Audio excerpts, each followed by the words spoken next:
హైదరాబాద్ కేంద్రీయ విశ్వవిద్యాలయం ఉపకులపతి అప్పారావును తొలగించాలని డిమాండ్ చేస్తూ ఓయూ విద్యార్థులు సీఎం క్యాంపు కార్యాలయం ముట్టడికి యత్నించారు.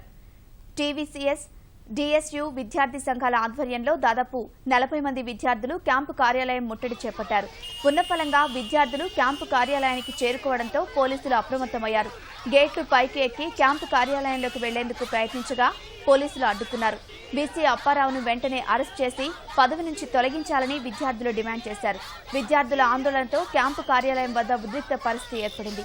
విద్యార్థులను బలవంతంగా అరెస్ట్ చేసి వారిని పంజాగుట్ట పోలీస్ స్టేషన్ కు తరలించారు.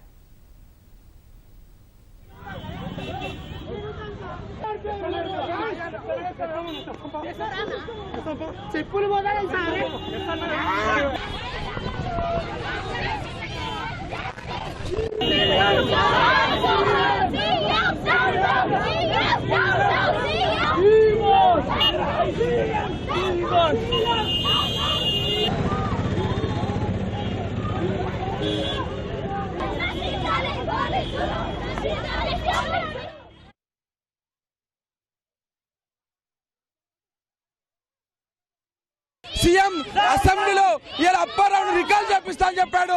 ఇలా ప్రభుత్వంతో మాట్లాడతానని చెప్పాడు. ఇలా ప్రధానితో మాట్లాడి అప్పారావును రికాల్ చేయించకపోగా ఇలా మొత్తం పోలీస్ క్యాంప్ లాగా హైదరాబాద్ సెంట్రల్ యూనివర్సిటీ ఉంచడాన్ని తీవ్రంగా